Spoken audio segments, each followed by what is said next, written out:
So time management అనేది చాలా important. First of all time management ఎలా అంటే నువ్వు ఖచ్చితంగా మాక్ టెస్ట్ రాయాల్సిందే.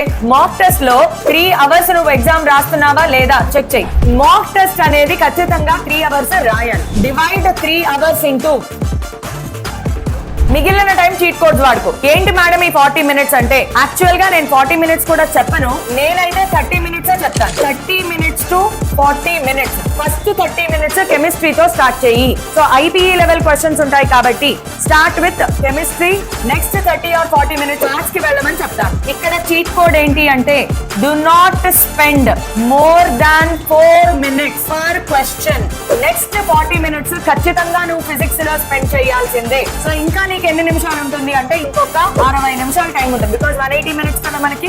ఇంకా అప్పుడు రాని వాటిని నువ్వు పట్టుకోవాలన్నమాట. బట్ ఇది మాత్రం ఖచ్చితంగా ప్రామిస్ గా మీరు చేయాల్సిందే.